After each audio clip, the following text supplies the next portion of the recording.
Isashimwe bene data, dushimiye Imana kubw'uno munsi tugejeje uno munsi tugihumeka umwuka w'abazima. Imana ni nziza, Imana ni Imana y'imbaraga, ni Imana ikomeza kutureberera, ni Imana ikomeza kuba mu ruhande rwacu, turayibishimiye.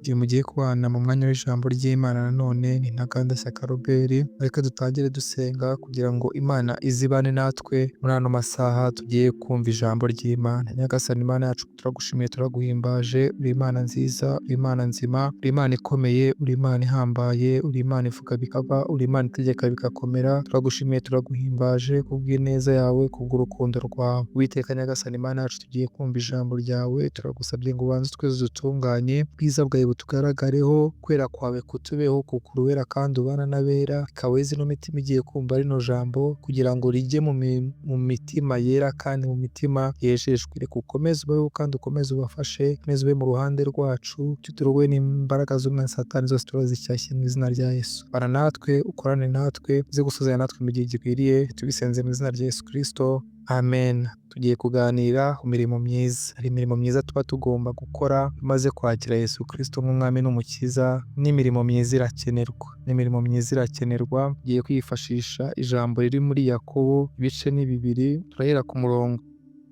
murongo wa 24 tugirangize ku murongo wa 26. Baravuze ngo mubonye yuko umuntu atsindishirizwa n'imirimo, adatsindishirizwa no kwizera gusa. Dore na maraya uwo Rahabu mbese ntiyatsindishirijwe n'imirimo ubwo yacumbikiraga za ntumwa akaziyobora indi nzira? Nuko rero nk'uko umubiri udafite umwuka uba upfuye, niko no kwizera kudafite imirimo kumeze kuba gupfuye. Haleluya, Imana idufashe cyane. Hangaha twumvise yuko kwizera niko kwa mbere. Tubanza kugira kwizera mu buzima bwacu, tubanza tugakurura kugira ukwizera, tukabanza tukizera Yesu Kristo nk'umwami n'umukiza w'ubuzima bwacu, tukabanza tukandikwa mu gitabo cy'ubugingo, kuko mu ijuru habayo ibitabo twavuga nko ntari 2. Habayo igitabo cy'ubugingo cy'abakiriye Yesu Kristo nk'umwami n'umukiza, hakabaho n'igitabo cy'imirimo myiza, kuko ijambo ryarambwiye ngo imirimo yacu izageragezwa imbere y'Imana. Rero iyo tubanje tukareba mu ijambo ry'Imana riri mu Befeso, impamvu dukwiye kugira imirimo myiza,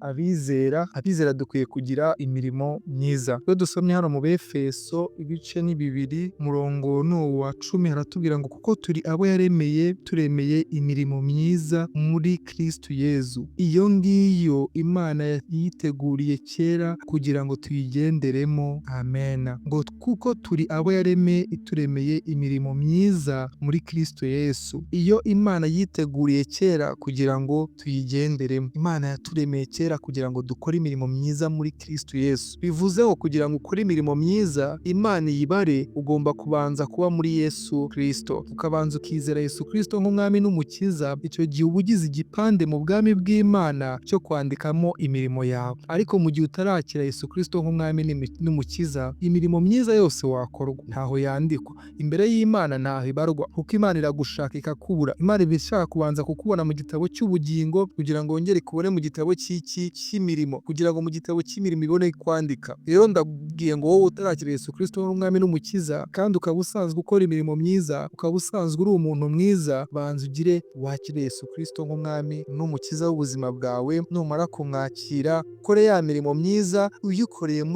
muri Kristo Yesu. Ntuyikorera ku giti cyawe, ahubwo uyikorera muri Yesu Kristo nk'umwami n'umukiza wacu, kuko ngo n'icyo Imana yaturemeye kugira ngo dukore imirimo myiza muri Kristo Yesu. Uyikora uri muri Kristo Yesu, ntabwo uyikora ku giti cyawe uvuge ngo mfashije umuntu, nasuye abarwayi, ariko utizera. Ntabwo iyo mirimo ibarwa imbere y'Imana.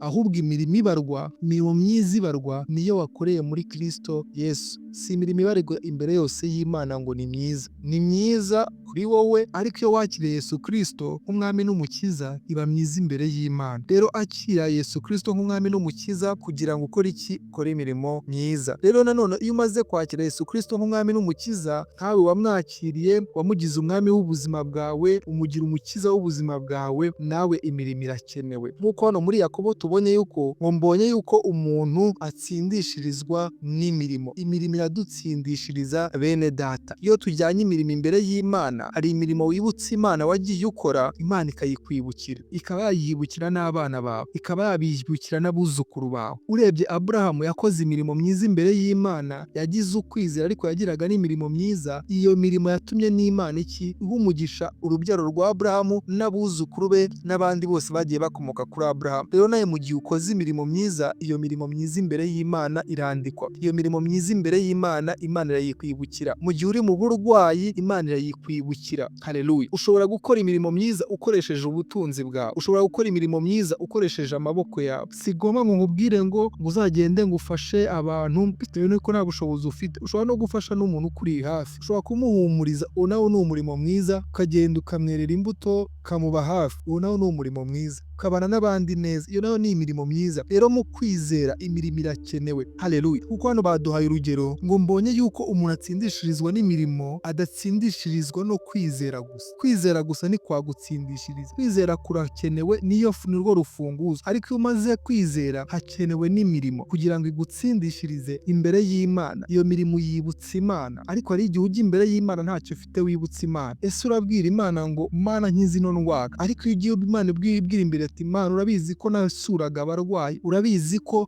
hari benshi nafashaga, iyo mirimo iragutsindishirije imbere y'Imana. Imana yumva ko uri uw'akamaro imbere yayo. Imana yumva ko uri uw'akamaro mu muryango w'abana b'Imana. None se nk'umwana mu rugo, iyo afite akazi, iyo agira imirimo agenda akora afasha ababyeyi, uwo mwana imbere y'ababyeyi aba ari uw'agaciro, kuko umubyeyi igihe cyose amurera muri ya mirimo. Iyo wa mwana yagize ahantu ajya yagiye gusura abandi bantu, umubyeyi we aramukumbura cyane kuko hari imirimo yamufashaga. Rero nawe mu bwami bw'Imana hari imirimo ikenewe byo kugira ngo Imana ijye iyikwibukiraho. Iyo mirimo Imana iyikuboneremo imbere yayo. Haleluya. Iyo mirimo iyikubonereho, kuko ijambo ry'Imana ryarambwiye muri Maraki ngo iyo abana b'Imana yo bicaraga baganira, ibitabo byarabumburwaga. Bicaraga baganira iki? Bivuze ngo ni igitabo cy'imirimo. Reka tuhasome muri Maraki ibice bitatu umurongo n'uwa 16 aravuga ngo maze abubahaga Uwiteka baraganiraga, Uwiteka agatega amatwi akumva, nuko igitabo kikandikwa imbere ye cy'urwibutso rw'abubahaga Uwiteka bakita ku izina rye. Bivuze ngo nawe uri gukora imirimo myiza, ariko abana bubahaga Uwiteka iyo baganira, nawe uri gukora ibyiza imbere y'Imana, igitabo imbere y'Imana kirabumburwa, Imana ikandikamo ya mirimo. Ariko iyo mirimo iba igomba kwandikwamo uri muri Kristo Yesu, kuko Imana ibigufite mu gitabo cy'ubugingo. Iyo ikurebye mu gitabo cy'ubugingo ikakubona, ya mirimo irandikwa, ifata nk'igipande cyawe ikandikamo. Ariko mu gihe itakubona mu gitabo cy'ubugingo, mu gihe udafite ukwizera ntaho ikubona. Rero banza ugire ukwizera, ariko kwa kwizera kugendane n'imirimo. Kuko dukomeje hano hasi havuze mu 26 ngo nuko rero nk'uko umubiri udafite umwuka uba upfuye, niko no kwizera kudafite imirimo kumeze kuba gupfuye. Bivuze ngo kwizera uyu gufite kudafite imirimo kuba gupfuye. Bivuze ngo ntago wagira ukwizera udafite imirimo. Ugomba kugira ukwizera ufite n'imirimo myiza. Ugomba kugira kwizera n'imirimo y'Imana ikugaragaraho. Rero bene data, tukomeze tugire kwizera guherekejwe n'imirimo myiza, kuko iyo mirimo myiza imbere y'Imana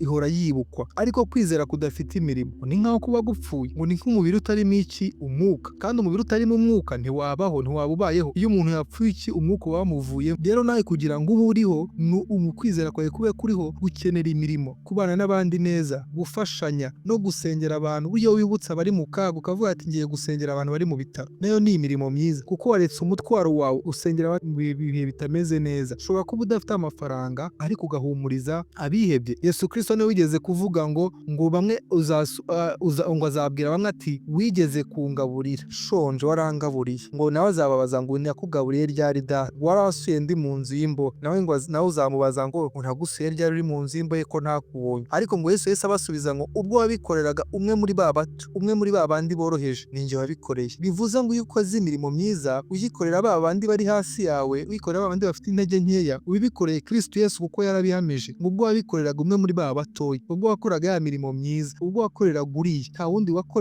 wakoreraga Kristo Yesu. Rero bivuze ngo kora imirimo myiza ubikuye ku mutima ko nta wundi uri gukorera Kristo, uri gukorera ubwami bw'Imana nibwo uri gukorera. Rero iyo mirimo myiza yawe izibukwa imbere y'Imana. Reka rero bene data dukomeze tugire imirimo myiza. Muri kino gihe imirimo myiza irakenewe. Dukeneye kugira imbuto nziza ukagira n'imirimo myiza. Haleluya, imbuto nziza zirakenewe. Kwera imbuto ukagira n'imirimo.